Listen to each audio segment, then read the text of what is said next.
Why is California staring at another deficit again? Why are the numbers coming from Sacramento not matching the numbers coming from the state's own watchdog? And why does this fight matter to you if you don't live anywhere near the capital?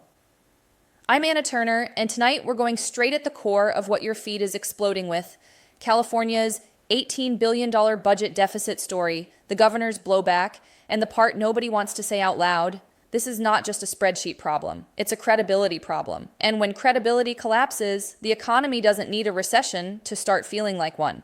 Here's the setup, clean and verified. California's nonpartisan legislative analyst's office has warned the state faces an almost $18 billion budget problem in 2026-27, and that out-year deficits could grow to around $35 billion annually starting in 2027-28 if spending keeps outpacing revenues. But the governor's administration is telling a much rosier story, projecting a much smaller deficit, roughly 2.9 to 3 billion, ours tied to stronger than expected revenues, and a budget they describe as balanced yet cautionary. Same state, same economy, same calendar, two drastically different pictures. And that is where the crisis energy comes from. Because when officials can't even agree on the size of the hole, people assume the hole is worse. You've seen the clips. The governor pushing back, brushing off the worst-case framing, and telling everyone to wait for the May revision, because the budget means little at this moment, and because May is when the budget process takes shape. That's not me dramatizing it. That's how this has been publicly framed. January is the opening bid, May is the real fight. But here's the anger trigger, early and deserved. Wait until May is not a plan. It's a stall. And when you stall, you're not just delaying policy, you're delaying truth.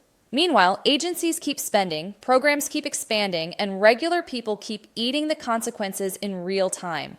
Let's pick our lane tonight: healthcare and budget. Not because it's the only issue, because it's the one with the fastest path from capital math to your real life.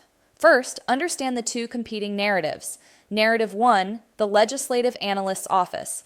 The budget problem is structural, not just a bad year.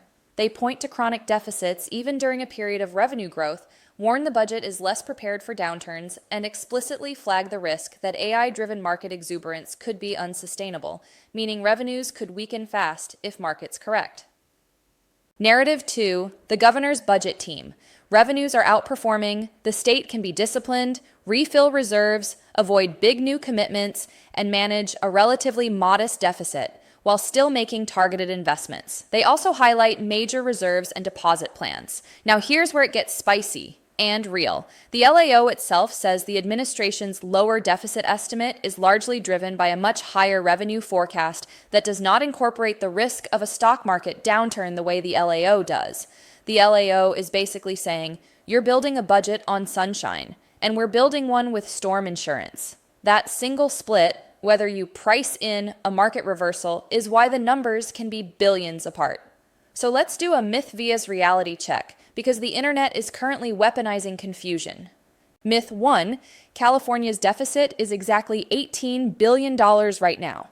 Reality, the LAO estimate is an almost $18 billion budget problem for 2026 to 27, while the administration projects something closer to $3 billion. Which one is right depends on assumptions, especially about revenue and market risk. Myth 2, this proves the economy is collapsing statewide. Reality, the LAO notes headwinds, high borrowing costs, tariffs, weak job growth, but also acknowledges strong income tax collections tied to AI-driven market gains.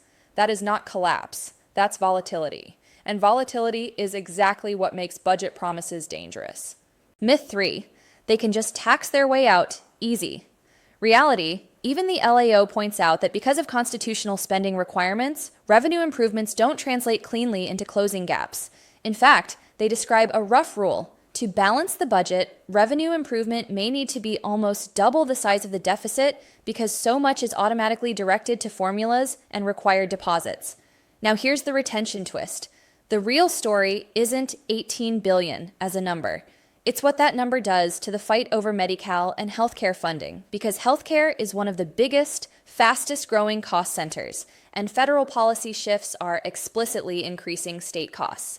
Even the governor's own budget announcement says federal policy changes translate into an additional $1.4 billion cost for California, with $1.1 billion in Medi-Cal and nearly $300 million in CalFresh.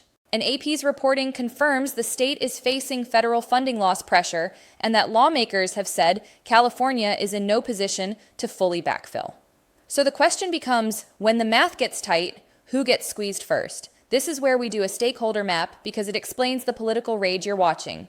The governor's team needs a manageable deficit narrative to preserve flexibility, protect priorities, and keep the public calm while negotiating. The LAO's job is to warn lawmakers and the public about risk and structural imbalance, even if it's unpopular. The legislature, especially supermajorities, wants to protect programs, but also doesn't want to own cuts.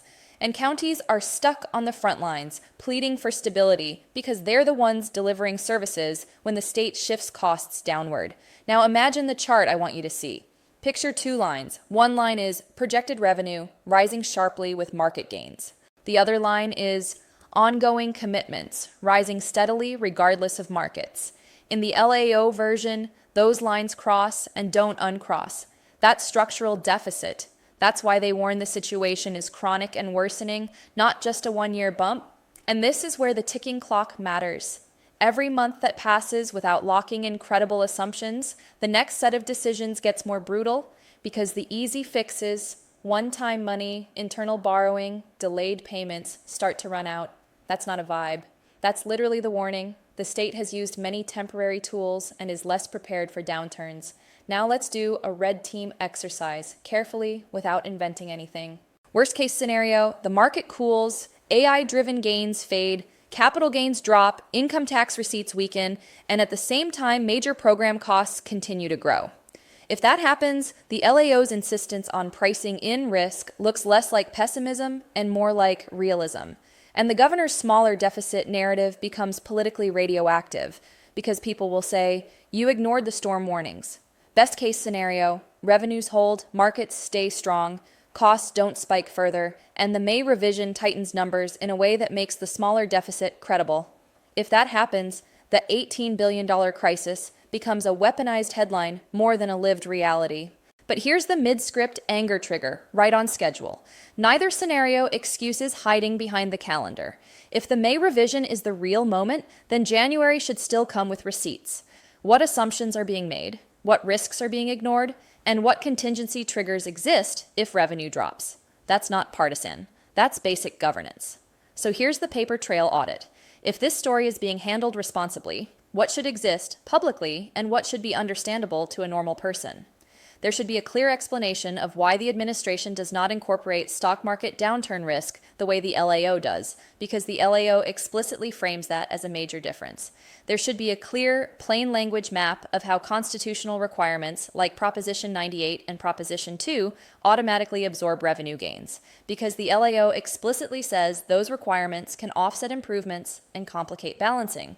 And there should be a transparent accounting of what happens if the federal cost pressures deepen beyond the numbers already acknowledged, because both the LAO and the administration are saying federal changes increase costs, including Medi-Cal and CalFresh. Now let me translate one piece of insider terminology that unlocks the entire debate. Structural deficit. A cyclical deficit is when the economy dips and revenue drops temporarily. A structural deficit is when your baseline commitments grow faster than your baseline revenues, even when the economy is growing. The LAO's warning is structural. That's why they talk about deficits persisting during revenue growth and why they call the situation chronic. And once you hear structural, you should immediately understand why people freak out. Structural means you don't fix it with vibes, you fix it with either spending reductions, revenue increases, or both over multiple years. And that's the political poison, because nobody wants to say what gets cut, who pays more, or which promise gets rolled back. Now we zoom local to national because this is where the rest of America should pay attention. California isn't just a state. It's a national economic engine with an unusually volatile revenue system that relies heavily on personal income taxes from high earners tied to the stock market. That volatility is described as a major factor in why budgets swing. When California fights over healthcare funding, it isn't just a California story. it becomes a case study for what happens when states try to maintain big safety nets while federal cost sharing shifts. AP notes lawmakers have repeatedly said California isn't positioned to backfill the federal loss, and the budget doesn't fully address it. That's a warning shot to every other state watching federal policy move costs downhill. So if you're sitting in Arizona or Texas or Florida thinking, not my circus, here's the twist. When the biggest state in the union is publicly split between small deficit and big deficit, markets, investors, and even other state leaders watch. It shapes confidence. And confidence is an economic input, whether people admit it or not. Here's your accountability roll call. 3 entities, 3 simple deliverables. The Governor's Department of Finance should publish a plain language risk table. What happens to the deficit if revenues come in below forecast, and what automatic spending requirements kick in regardless. The Legislative Analyst's Office should keep updating the gap drivers and show exactly how much of the difference is market risk assumptions versus spending baselines. They've already explained the mechanism. The public needs the ongoing scoreboard. And the legislature's leadership should publish a prioritized list of what is protected, what is negotiable, and what is off the table, because if everything is priority, then nothing is. Now, late script anger trigger, because we're not ending softly. If you're a normal working person, you don't get to wait for May when your budget is tight. You don't get to project optimism and call it balanced. You cut spending, you change behavior, or you find new income. Government should not be allowed to operate on a lower standard than the people funding it. And that's not a Republican line or a Democrat line, that's a reality line. So what's the real takeaway tonight?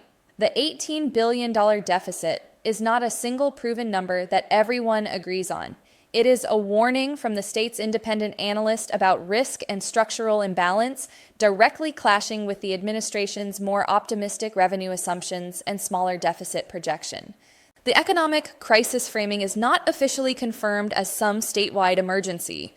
What is confirmed is volatility, chronic deficit pressure, and a high-stakes fight over what gets funded when costs rise and revenue assumptions are contested. And the most dangerous thing in this entire story is not the number. It's the trust gap, because when people think the real numbers are being hidden behind process language, they panic, they polarize, they hoard, they rage post, they stop believing anything. And once that spiral starts, it doesn't matter if the deficit is $3 billion or $18 billion, you're governing a public that assumes you're lying. So I want comments, and I want them messy, specific, and useful. Comment your county and tell me one service you're worried gets cut first. Healthcare, schools, homelessness programs, or something else. A or B. A equals real structural crisis. B equals media panic.